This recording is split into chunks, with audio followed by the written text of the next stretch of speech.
Olá, muito boa tarde.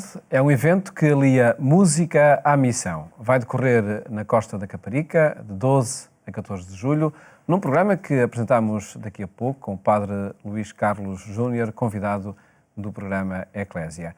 Antes, destacamos algumas notícias da atualidade. O Presidente da República vibrou com a decisão da Unesco que distinguiu 2 monumentos portugueses como Património Mundial.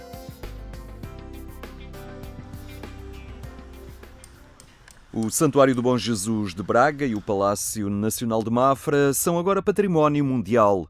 A decisão chegou de Baku, no Azerbaijão, onde teve lugar a reunião do Comitê da Organização das Nações Unidas para a Educação, Ciência e Cultura. A decisão, que era aguardada com grande expectativa em Portugal, veio reforçar ainda mais o reconhecimento do nosso património histórico. Uma grande satisfação, eu vibrei. Já ontem tinha vibrado, tinha sido adiada a decisão para esta madrugada, hora de Lisboa, e foi uma grande alegria que as 2 candidaturas tivessem podido ser aceites pela Unesco. São realidades diferentes, mas retratam ambas Portugal. Há 5 anos que Braga tinha apresentado a candidatura do Santuário do Bom Jesus, um lugar de devoção, conhecido pela escadaria imponente e pelas capelas que a acompanham e que relatam os passos da paixão. Para Dom Jorge Ortiga, a distinção tem um valor incalculável que ultrapassa as fronteiras do país e o arcebispo de Braga espera que o santuário seja agora ainda mais conhecido e visitado. Também Varico Pereira, secretário da Confraria do Bom Jesus do Monte, destaca a importância e a responsabilidade que a distinção acarreta e que estimula a prosseguir o trabalho de valorização deste espaço que conjuga a dimensão da espiritualidade e a vertente ambiental. Mais a sul, a distinção da Unesco contemplou também o Convento Nacional de Mafra, a obra mandada edificar por Dom João V em 1717, destaca-se pela monumentalidade das suas dimensões, que congregam no mesmo espaço uma igreja, um convento e um palácio. Dom Manuel Clemente lembrou que o monarca português fez um palácio como fez um convento, lembrando a convicção sincera do rei de Portugal e a referência às grandes devoções de Portugal dessa altura, a Nossa Senhora da Conceição e Santo António. Neste momento, Portugal conta já com 17 locais inscritos na lista do Património Mundial da Unesco. A vida do cônego João Seabra foi revista a 4 mãos. Raquel Abcacis e José Luís Ramos Pinheiro abrem o livro de uma vida preenchida em muitos palcos e com muitas pessoas.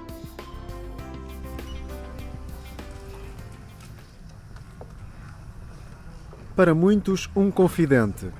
Um orientador e guia que, em liberdade, sabe escutar e dar pistas fundamentais na vida daqueles que com ele se cruzam.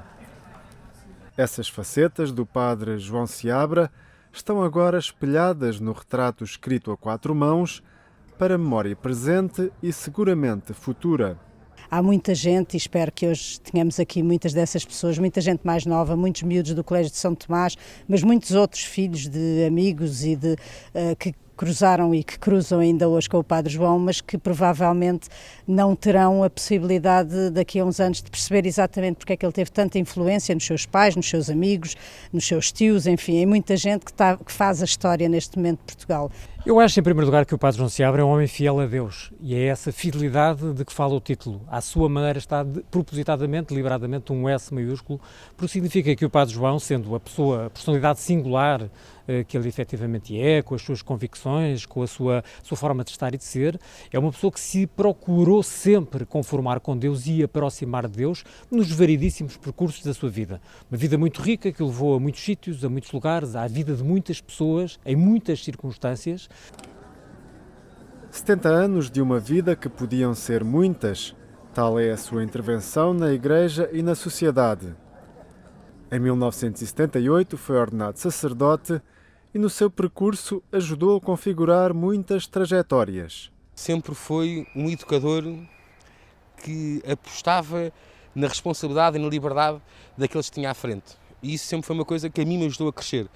Eu percebo que muito daquilo que faço hoje, do que arrisco fazer, de escrever, de intervenção pública, o faço porque fui educado a fazê-lo assim com o meu tio. Foi de facto através dele que aconteceu passar a escrever num jornal, e até hoje sou jornalista, quando eu tinha planeado muitas outras coisas com o curso de Direito, mas ele, não, como dizer, para explicar o seu jeito também de nos conduzir, de nos tornar adultos, ele nunca impôs nada nem disse vais para jornalista, não, ele provocava, mas depois permitia que fizéssemos um percurso de inteligência e de liberdade. Na igreja, na sociedade, na intervenção pública e por isso política, o cônego João divide. Uma personalidade marcante, controversa para alguns, nunca indiferente. Lisboa, nessa altura, dividia-se entre os que gostavam e os que não gostavam do Padre João, e eu fazia parte dos que não gostavam. Depois conheci o Padre João melhor num caminho que acabou por nos conduzir aos dois ao movimento Comunhão e Libertação, e portanto é desde aí que eu tenho uma relação mais próxima com o Padre João, mas que vai muito para além daquilo que é a atividade específica do movimento. A Escola Secundária Pedro Nunes, em Lisboa, acolheu a apresentação do livro dedicado à vida e obra do cônego João Seabra. Uma vida muito rica, uma personalidade multifacetada em diferentes palcos e geografias e uma voz que não se quer calar na sociedade portuguesa, na vida das pessoas e na vida da Igreja. A exposição Este Outro ainda pode ser visitada até esta quarta-feira, dia 10 de julho, no Espaço Cultural Mercês, no Príncipe Real, em Lisboa. Uma mostra realizada pelo Dia Mundial do Refugiado 2019, que se assinalou a 20 de junho, sobre uma realidade diária em várias geografias do mundo. Ajudará certamente a transformar aqueles que em Portugal acolhem ou que podem vir a acolher.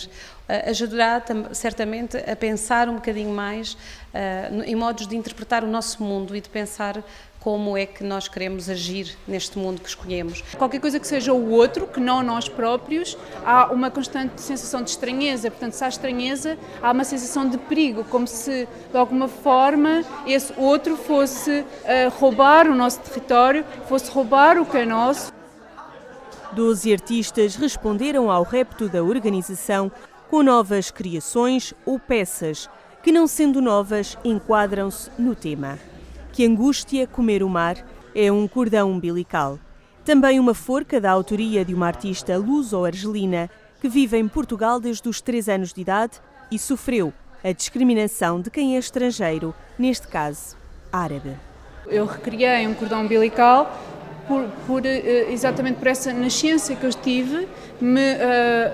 Havia como se houvesse uma corda ao pescoço, uma tatuagem de qualquer coisa que eu tinha vindo e que eu jamais seria qualquer outra coisa para além daquilo que me tinham dito que eu ia ser. Pelo contexto que nós estamos a viver, nós vemos que com o cordão umbilical à volta do pescoço ainda há muita gente, não é? Ainda há cada vez a extrema-direita sobe mais, cada vez há mais pessoas que se dizem que não são racistas, mas são de facto. O apoio é sempre bastante limitado, e não digo financeiro, mas a própria forma como as pessoas recebem. Dizem que os portugueses são muito hospitaleiros, mas na verdade não são. As manifestações artísticas são variadas. A pintura, a escultura, a fotografia e instalação como o microscópio e o telescópio de Francisco Duarte Coelho. São 2 pontos de vista. Uma é o ponto de vista do refugiado à distância, que olha para a Europa e a vê como sendo um Eldorado, uma terra prometida, onde tudo se vai resolver nas suas vidas e vai conseguir fugir aos problemas da sua terra natal. E vemos isso no vídeo. Dentro do telescópio há um zoom in para dentro do mapa da Europa, com a palavra Shangri-La, que é uma terra mítica nos Himalaias. O microscópio já tem a ver com a integração do refugiado dentro do espaço europeu e dentro da nossa cultura. Paralelo à exposição, foram preparadas 2 oficinas sobre interculturalidade e cidadania global para jovens e adultos. Os participantes pensam sobre as obras expostas e o que provocam quanto às migrações, com histórias reais recolhidas em alguns campos de refugiados na Grécia e na Jordânia. Estive a trabalhar como voluntária, portanto, nessa altura entrevistei muitas pessoas que lá estavam, de vários países, da Síria, Afeganistão, Iraque, enfim, de vários países em chamas do nosso mundo hoje em dia. O objetivo é um pouco também fazer um diálogo, criar um diálogo entre essas vozes, entre essas histórias e esses percursos e os próprios percursos e as próprias histórias desses jovens que vivem cá em Portugal, a partir também do diálogo que podemos criar com estas obras destes 12 artistas portugueses. Este outro é uma palavra que existe na língua portuguesa e é uma exposição dedicada a pensar no outro, nos refugiados, e pode ser visitada até dia 10 de julho no Espaço Cultural Mercês, em Lisboa. Queremos propor com este outro pensar que, de facto, temos de olhar não para esse ideal, mas para o concreto, para esta pessoa, este outro que está ao pé de mim. E é este que precisa de mim. E se calhar eu também preciso dele. Não resolve o mundo, mas ajuda certamente a ser um mundo bem melhor, bem mais justo, com pessoas bem mais alerta para as necessidades e as fragilidades que outros têm. Este outro, uma exposição para pensar nos refugiados, através da arte, que conta com o apoio de organizações e instituições católicas, que vão também assinalar o Dia Mundial do Migrante e do Refugiado, no dia 29 de setembro, com o tema Não se trata apenas de migrantes.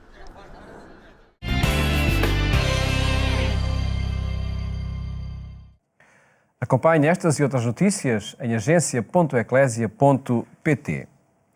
Summer Tree Fest, uma iniciativa da Diocese de Setúbal que vai decorrer na Costa da Caparica e que agora apresentamos com o Padre Luís Carlos Júnior, que cumprimento. Muito boa tarde. Muito boa tarde. Obrigado por estar connosco para nos apresentar esta iniciativa e que pedi antes de mais que nos informasse sobre como surgiu a ideia de aliar música e missão. Muito bem, quero cumprimentar todos que nos assistem também e já fazer o convite. Venham evangelizar conosco, 12, 13 e 14 de julho, Summer Tree Fest. E olha, nasceu de algo de uma maneira muito natural, próprio das coisas de Deus, né? Estava conversando com o padre Carlos Silva, que é do Secretariado das Missões de Setúbal, responsável, há uns anos atrás, sobre o que fazer na época do verão. Onde as pessoas estão, a igreja também precisa ter uma evangelização, uma abordagem direta dessas pessoas. Então conversamos, juntamos alguns amigos da diocese, formamos o secretariado e nasceu a missão, por que não irmos na praia, com uma linguagem jovem, acessível, e ter o rosto da igreja também ali onde os jovens estão, onde as pessoas estão.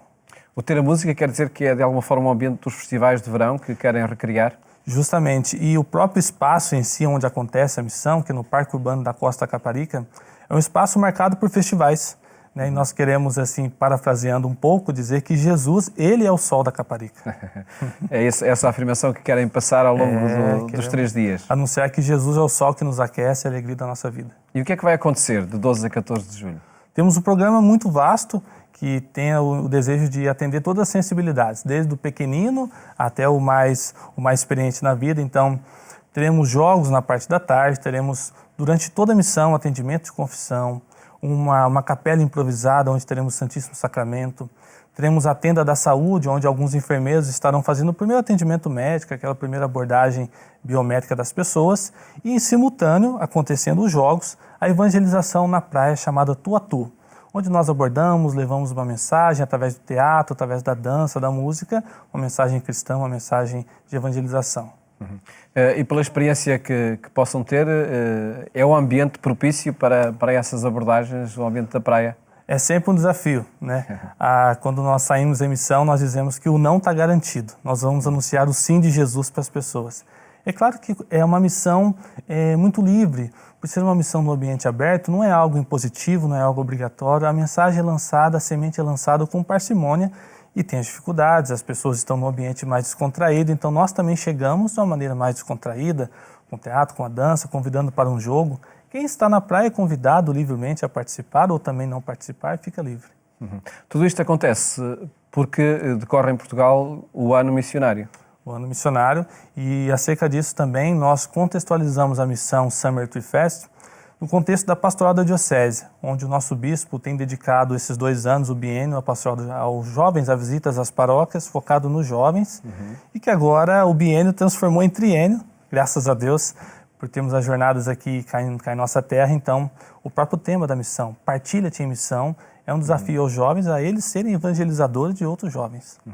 Este desafio Partilha-te vai sendo assumido pelos jovens da Diocese de Setúbal? Com a graça de Deus vai sendo assumido aos poucos, de uma maneira progressiva vai acontecendo, tanto que no sábado à noite é proposto uma espécie de um festival de canção jovem.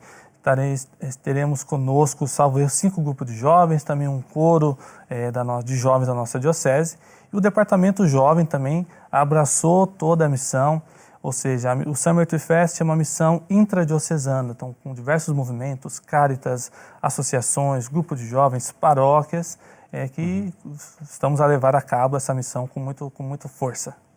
Para além desse festival, que outra música depois vai marcar esta edição do Summer Tree Fest? Digamos que a música ela é uma maneira que toca o coração das pessoas. Todos gostam de música, cada um do seu estilo. Nós brasileiros gostamos de um jeito, aqui gostamos de outro, mas a música toca. E a sensibilidade é para todos os gostos. Cada grupo de jovens que estará cantando e tocando para nós, com as suas músicas originais, tem o seu estilo particular. Alguns de uma maneira mais animada, outros de uma maneira mais intimista, e também depois a Santa Missa, a música litúrgica, que para cada celebração estará um coro animando a missa, trazendo a beleza da arte sacra. A liturgia também, o canto litúrgico, que por si só é uma beleza e conquista quem escuta. Nos minutos que nos restam desta nossa conversa, pedi ao Padre Luís que falasse um pouco de si. É missionário aqui na Diocese de Setúbal? Sim, eu sou missionário, sou padre há quase 4 anos, faço parte de uma comunidade, uma Aliança de Misericórdia, nascida no Brasil, mas estando cá em Portugal há 10 anos, aqui em Lisboa, na nossa Diocese de Setúbal, nomeadamente, e atualmente sou pároco de Arrentela e Torre da Marinha, também tenho a minha comunidade e estou ao serviço também do Secretariado das Missões. Sinto um padre jovem que desejo anunciar o rosto jovem de Cristo, da Igreja, para as pessoas. E um convite está feito. Caro irmão que está nos assistir, como diz cá em Portugal. Vamos evangelizar. Nós não estamos preocupados com números, não contamos as almas. Isso é serviço de Deus, nós queremos apenas evangelizar. Esse contacto próximo, pessoa a pessoa, né? A sua presença aqui em Portugal é também uma forma de acompanhamento da numerosa comunidade brasileira que existe, nomeadamente na Costa da Caparica. Não? Sim, de um certo modo, esse acompanhamento aos imigrantes brasileiros vai acontecendo. Percebemos, e também isso são números estatísticos do nosso governo português, que a imigração brasileira voltou a crescer bastante. Nos últimos tempos. Ali em 2011, 2012, teve um decréscimo, mas a questão de 1 ano e meio, 2, voltou muito, tanto que muitos brasileiros estarão na missão evangelizando, porque a Costa da Caparica e arredores temos muitos brasileiros, e não só imigrantes cabo-verdianos, angolanos, mas também parte por aí também. E do que vai observando e dos contactos que vai tendo a comunidade brasileira, insere-se com facilidade, está integrada em Portugal? A inserção dos imigrantes, nomeadamente os brasileiros, é uma inserção gradativa, porque parte da própria sensibilidade do brasileiro. Eu estou aqui há 10 anos, então eu já sou um luso brasileiro de coração. Mas aqueles que chegam no primeiro momento sentem uma dificuldade pela diferença da sensibilidade, o modo de ver a igreja. O imigrante por si só se sente um pouco desenraizado quando sai da tua terra. Então, ao chegar aqui demora um tempo, mas nós temos uma pastoral da imigração bonita em Setúbal também, que vai aos poucos abordando, visitando as pessoas, conhecendo a sua realidade social, que nem sempre é muito interessante. E ter sacerdotes brasileiros é uma grande mais-valia para essa integração?